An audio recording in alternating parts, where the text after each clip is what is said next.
right, so we are going to do this patient's neurotoxin treatment. Usually we do about 3 to 4 months for her. And so you can see she does have activity. At this point, she's sort of metabolized out that neurotoxin, just marking her lateral borders of her frontalis. So I have a visual of really where that muscle truly is. And then I'm going to ask her to contract the muscle and relax several times so that I can determine where I'd like to inject. She does have some movement pretty high up here, and so I want to make sure that I treat all the way up there. Otherwise, if I miss this, once she contracts here, she's going to get some funny creasing up above it. And I'm just sort of spacing out my markings so that I have nice, even distribution of product. Okay, now make a really angry look for me. So now we're going to mark her glabellar complex. This is her procerus. You can see that it is pulling down, which is what is creating that sort of horizontal crease here on the bridge of the nose. And then the corrugator is pulled down and in, which is what is responsible for our 11s. She doesn't really have them, but you can see if I mimic that movement down and in, it forms her 11s. Okay, make another angry look again. So the medial corrugator and then the lateral corrugator. For her, we do a brow lift, and that's the superlateral portion of the orbicularis oculi. Close your eyes really tight for us. And you can see here, she's getting a nice pull right here. I want to relax that depressing action of the muscle so that when it's relaxed, then we can get a little bit of a lift out of it. Her crow's feet, so if they give us a big cheesy smile, good. I'm just marking my crow's feet, relax. We're about 1 centimeter from the orbital rim. And again. Good, relax. Okay, so we're going to treat her nasalis, which is this muscle that goes over the bridge of the nose.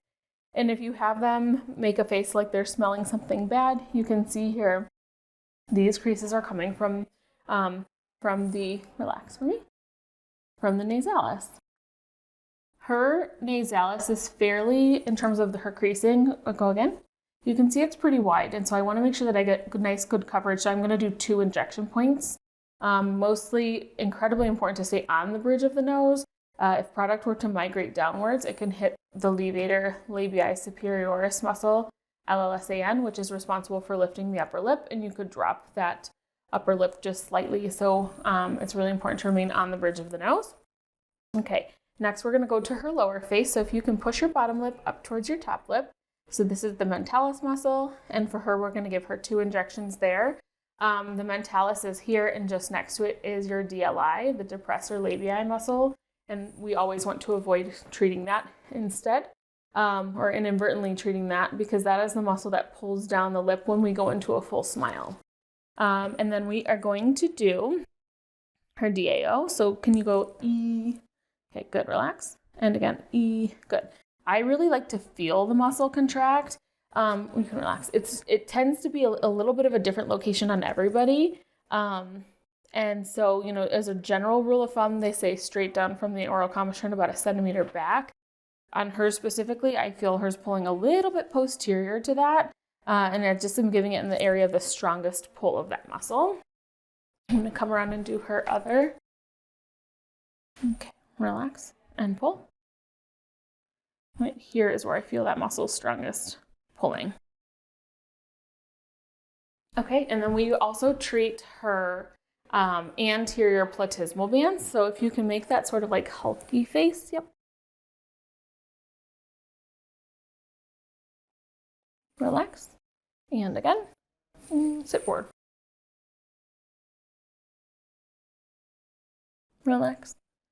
And go again, pull down really hard till your chin down. So I'm having a hard time seeing her other band that we normally treat, but this band is certainly catching my eye.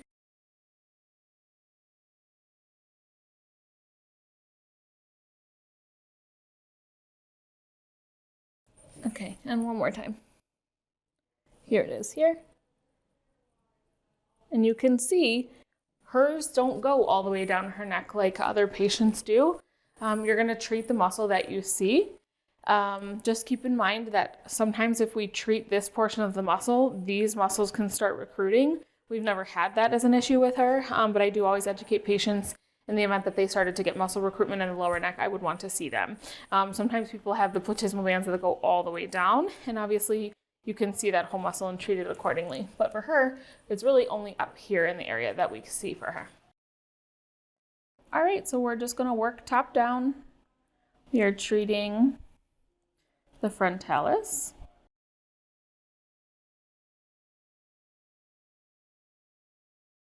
Just working my way across.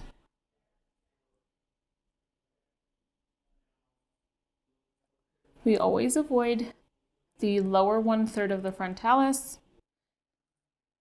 This, in order to prevent ptosis of the brows. We like to see a little bit higher. This is the only muscle that lifts our eyebrows. And so if we take it out too much, then she can't hold her eyebrows in the position that they're supposed to be located. All right, we're gonna move to her glabella. So for the procerus, we're going straight into the muscle and all the way in. Lateral corrugator.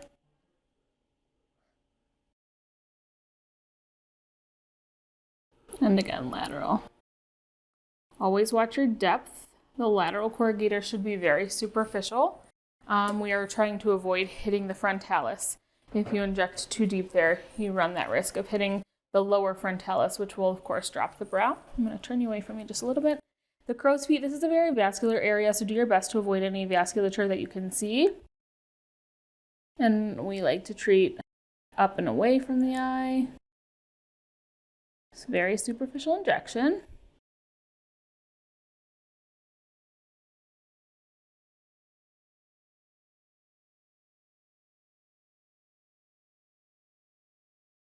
You doing okay? Okay. Okay. Okay, and now turn towards me, please. Thank you.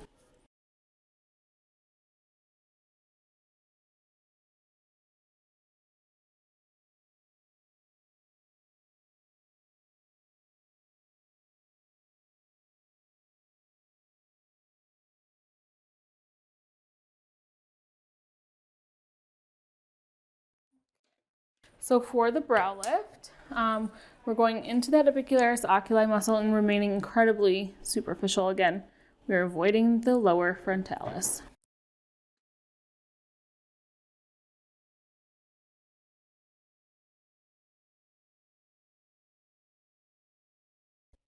As for the mentalis muscle, can you make that, yeah. So you can see she has a bit of that like orange peel appearance.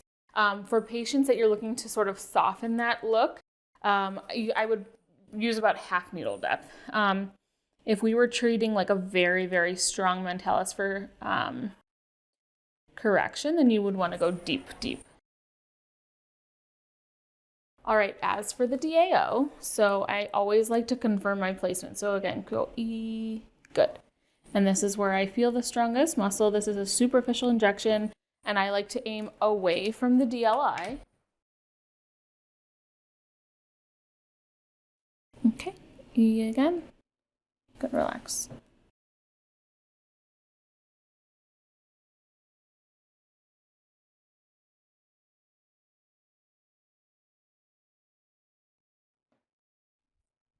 Okay, and then as for the platysma, I'm going to lay her back a little bit more so you can see.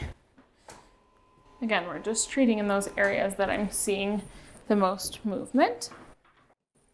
Okay, so have them make that hulky face, and then you can grab the muscle. We should be pretty superficial here.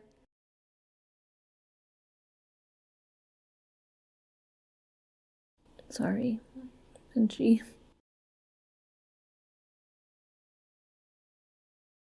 Okay, and more over here.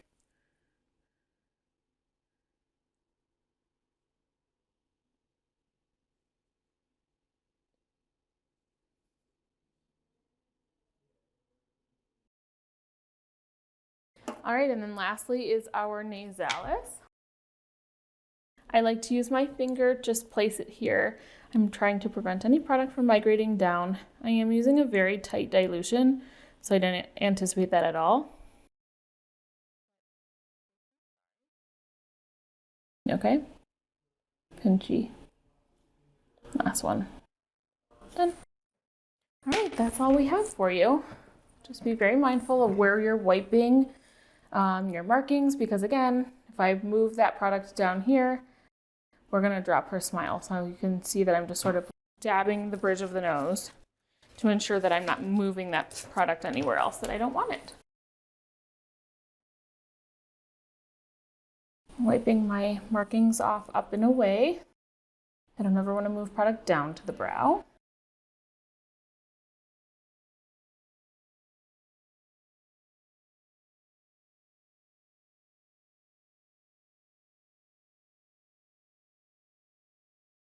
Okay. I do like to make sure all their markings are off, because they're gonna go to their car and like see them and want to try and take them off themselves. At least I know which direction to be wiping to avoid any potential complications from product migration. Thanks for watching.